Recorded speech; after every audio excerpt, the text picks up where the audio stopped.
Валентина Протопопова продава бижута с истински цветя в тях, а пък Галабина Табакова е жената с хартиените цветя.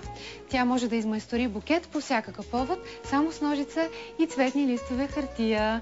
Сега отивам при тях, за да ги питам какво е да живееш непрекъснато сред цветя. Затова сме я украсили така това студио този празник.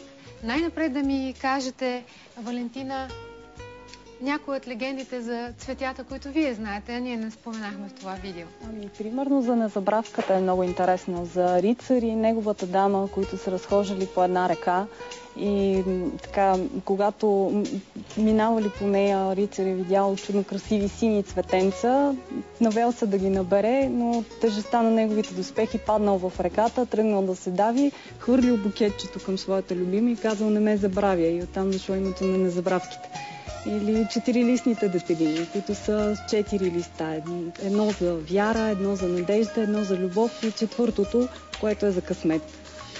Ето, в твоето малко китно магазинче могат да се видят пръстени с 4-листни детелини в тях. Да. Искам да ти кажа, че такова изящество отдавна не съм слагала на пръста си. Много, много нежно и много красиво. Има и такива грибни. Това са живи цветя.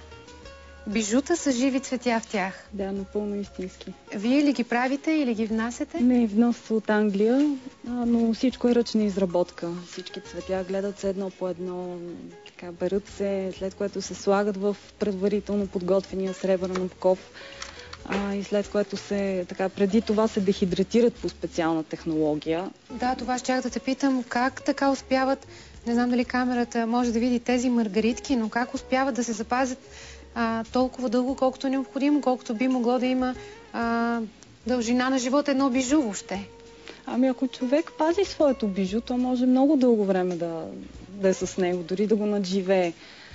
Но цветята по принцип трябва да се дехидратират преди да се залеят с тази акрилна смола, която така ги пази толкова красиви.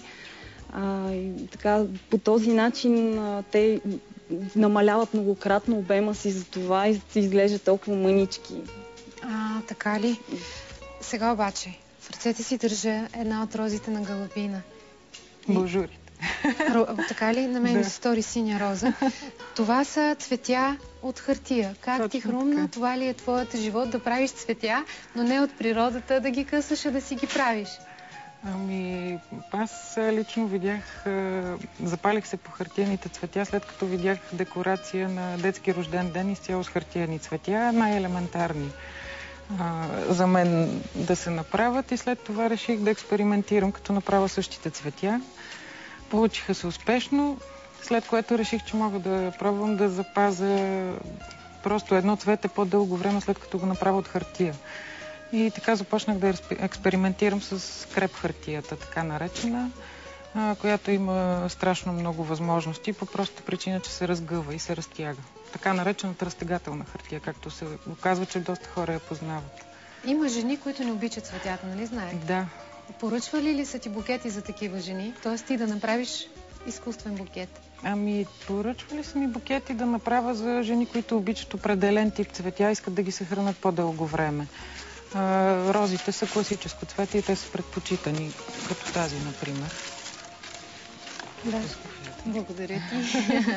Аз много исках да ми подариш нарцисите ли са? Това?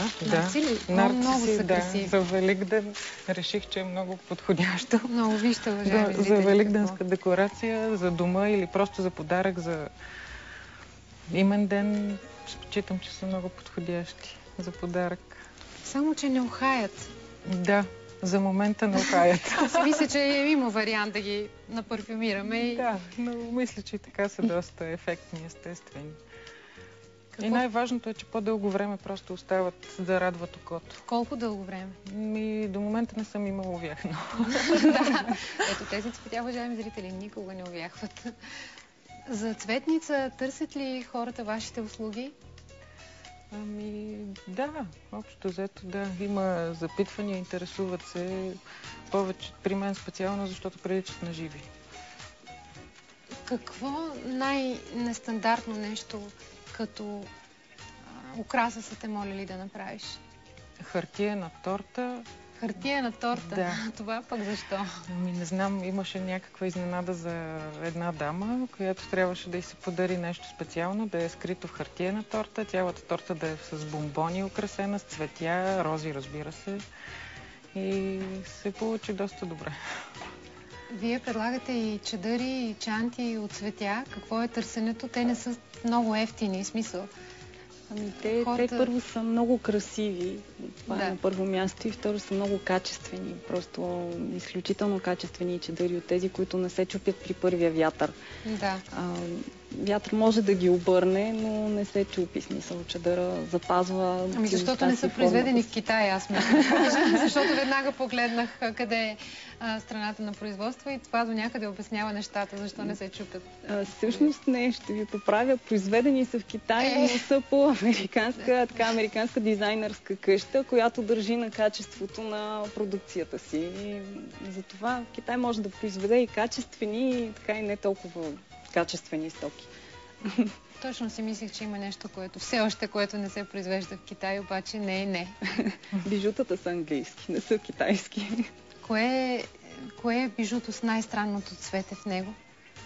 Ами, странни, всичките са традиционни цветя. Може би ето това е така най-интересното, което е гипсофила. Това са малките бели цветчета, с които декорират по принцип булчински букети. Как се казва? Гипсо? Гипсофила. Гипсофила? Да, но докато расте, така ги пръскат със специални бебрила, от които поемат. И затова се отцветява в един такъв интересен синьо-зелен нюанс. Цената на това бижу скъпи ли са? Ами, варират между 30 лева примерно и най-скъпите вече стигат до към 150 лева. Но със сребърен обков, в смисъл, няма как. Ръчна изработка. Ръчна изработка. Да, няма как да е на различна цена. Чували ли сте за пустинната роза? Знаете ли какво цвете е пустинната роза? Не сте чували, нали? Останете тогава да гледате следващото видео, защото аз лично държах в ръцете си пустинна роза. Бяхме в Тунис при едно великолепно пътуване и имах удоволствието да открия за себе си, пък сега ще разкрием и пред нашите зрители какво е това пустинна роза. Изяществото, уважаеми зрители, на цветята в много от случаите се крие